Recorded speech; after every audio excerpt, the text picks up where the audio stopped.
Condensation. What a crappy subject.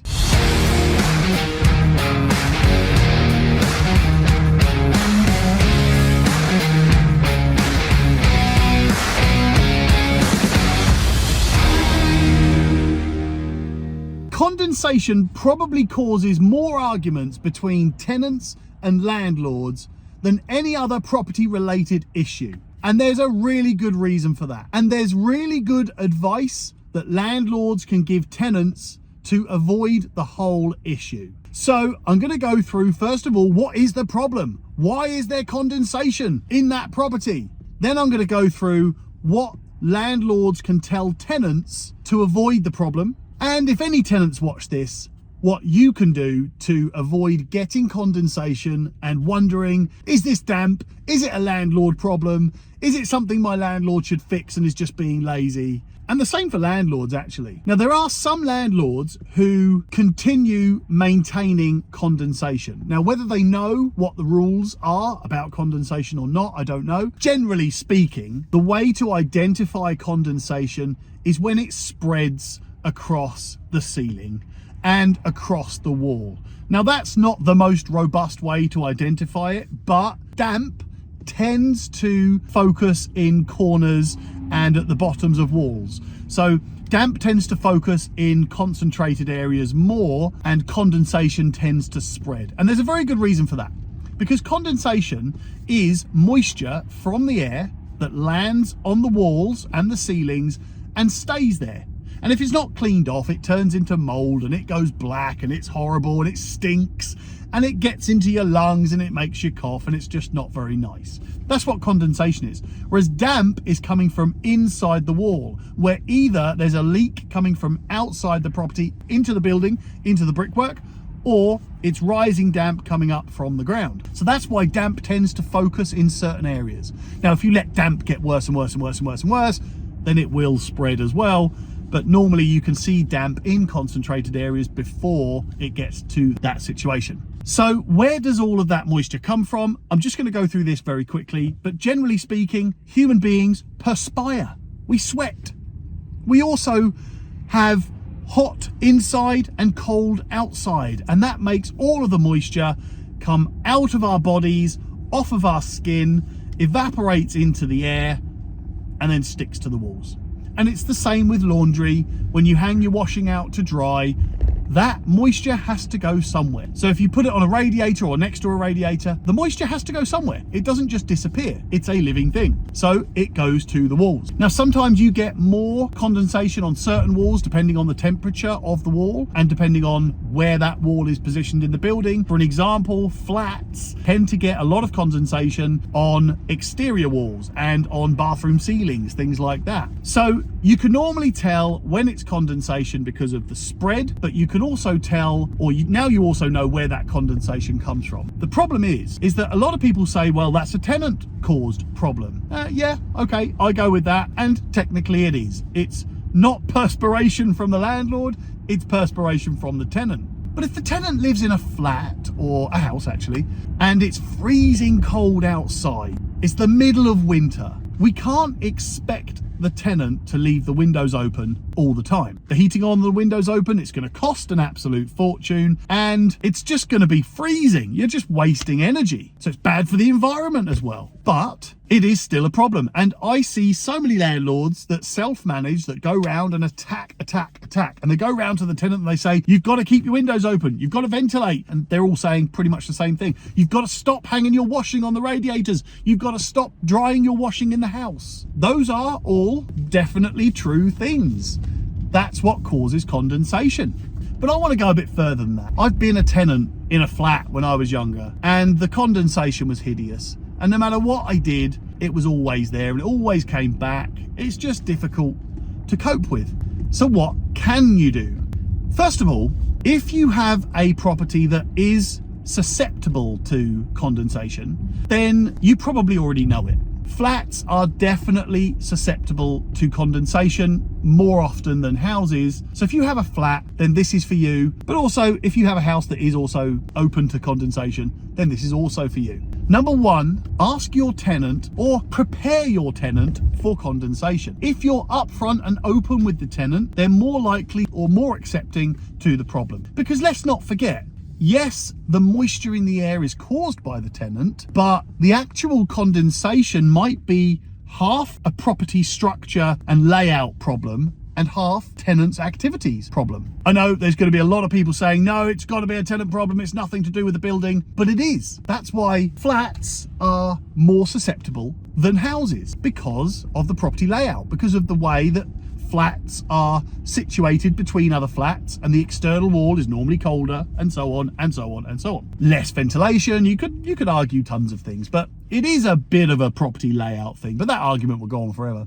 So if you prepare your tenant, when your tenant moves in, to say, listen, from time to time, you are going to have to clean the condensation off the walls. If you prepare them for that and you give them a guide on exactly what they need, because there is special stuff that clears condensation off the walls, if you prepare them for that, they are more likely to take care of that problem. They're also more likely to accept that problem. It's part and parcel of this property, unfortunately. And if you are nice about it and you say to the tenant, listen, I don't expect you to have your windows open and your heating on all day, every day in the winter, but I do need you to clean the condensation off the walls because it damages the walls, it damages the paintwork, it damages the wallpaper, it damages the carpets, and so on and so on. Now, I'm not saying that's going to work in every single case.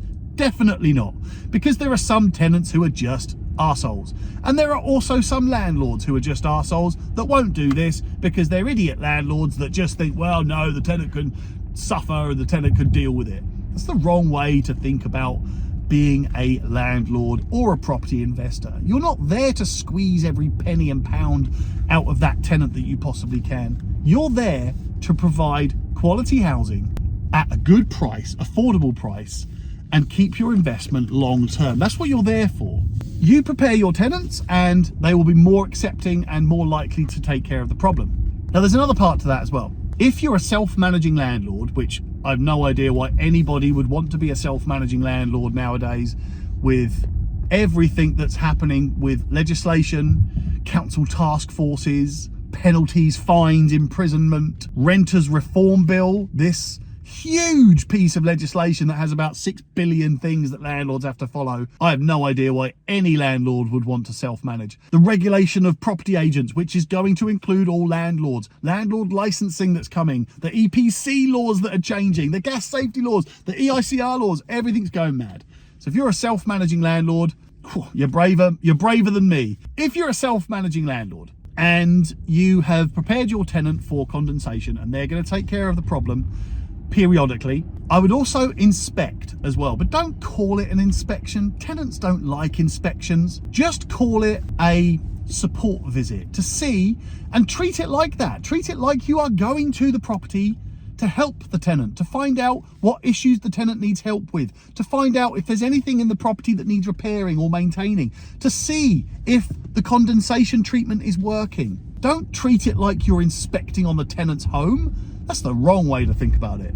You are there to go to your investment and see if you can improve it, repair it, maintain it, and make your customer, who's your tenant, more comfortable long term, because that's what you want. You want that customer, your tenant, to pay you reliably long term and be there long term. So treat it like that. Treat it like, God, I'm really waffling here. I'm really passionate about condensation. Treat it like you are going round to help the tenant out and to support the tenant. That's the way my letting agency does it. And because we learn actually that tenants don't want inspections. They don't want people going around and checking up on the way they're living and their lives and their homes. They don't want that. Would you? I certainly wouldn't. But if I offered to come round to your property to see if there's anywhere I can help you, to see if there's any parts of the property that I can improve and repair, and a chance to have a quick chat about anything that you're worried about or anything you'd like or need help with. What a way to present that. It's the same thing, but different. I guess what I was saying is go round to the property and remind the tenant to clean the condensation. And if you are really good, if you're a great landlord, take the stuff round that they can use to clean the condensation off the walls. It's not expensive. It's not about the cost. It's about looking after your customer. It's about making sure that they are more comfortable, because a comfortable customer, tenant, is more likely to stay with you long term, in the same way as any good business looks after their customers so they stay long term and they pay long term. And they're easier to work with and they're better tenants, better customers. So you have to do that. So go around to the property periodically and provide them with the facilities to look after your property. And I'm quite passionate about this. I really want landlords to change their mindset about the way they see properties. Because did you know 20% of all tenants are seriously unhappy with their landlords? That's too many. It's too many. It's around 960,000 tenants. That's unbelievable. It's probably more, but we have to make sure that we are taking care of our investment, and part of that investment is the tenant. And for the sake of a few quid, bring them around some condensation treatment. Now, if you want to go a step further, send a contractor round to the property to do it for you. How great would your tenant feel if from time to time you sent a handy person round to the property to clean the condensation off the walls? Now, right now, there are going to be some of you which go, yeah, that's a good idea. There are going to be some of you that go, no, I'm probably not going to do that, but I get your point. And there are going to be some of you that go, I'm not doing that. That's ridiculous. How dare you? No, tenants, condensation is tenants' problem. You're the people that will be in trouble as all of these laws and regulations and legislation comes in and changes constantly. It's going to be huge. You're the people, because you're not thinking about an investment. You're not thinking about anything other than your own pocket, yourself. I do mean to insult you. I do genuinely mean to insult those landlords that are selfish and ignorant pricks. I absolutely do. The ones that cut corners, that treat tenants like crap, that don't take care of their properties, that don't take care of their tenants. I absolutely mean to insult you. I've drifted off on a tangent here. I was talking about condensation. I make these things up as I go along. So if you're listening to me now, you've probably listened to me before. So you get it. You understand. Look, let me just recap very quickly before I go. First of all, condensation. Technically, it's a tenant caused issue. But if you're going to be a good landlord, then support your tenant with it.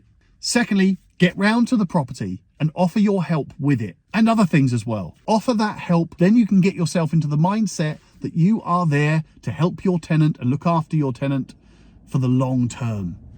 A few quid now, or a few quid every now and again, means that your property is less likely to be empty for a couple of months while you're reletting it, not knowing what type of tenant you're going to get in next time. So if you're renting your property out for 1,000 quid a month and it's empty for 2 months, that's 2,000 quid you've lost.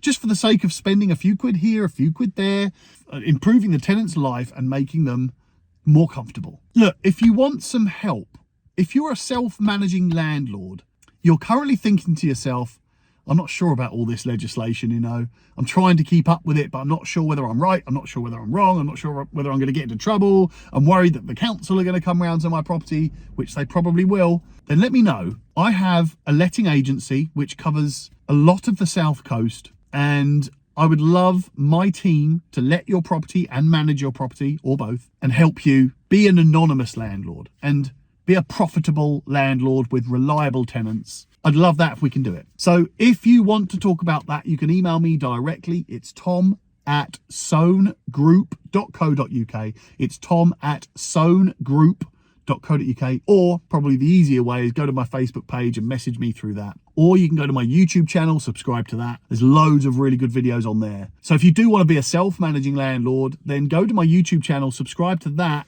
and there's pretty much everything you need to know for every tenancy on that. And if there's anything that you're not sure about, let me know. I'll either do a video or I'll reply to your email telling you what it is I know about that subject. And I reply to all emails, I reply to all messages, because I just want to help landlords, whether you're a customer of mine or not, or whether you become a customer of mine or not. It's not so I can sell you training courses. I don't do training courses. It's not so I can do mentoring. I don't do mentoring. I just do lettings management. That's what my company is, and buy-to-let sourcing, which is part of the same company. I think I've waffled on enough there, and I hope you've taken something from it. Hope to speak to you all soon.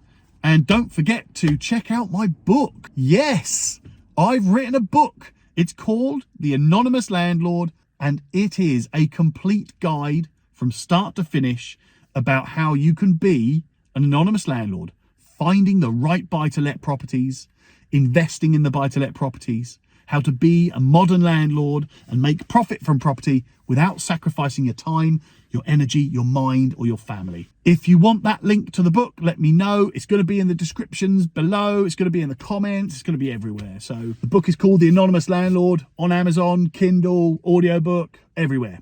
Speak to you all later.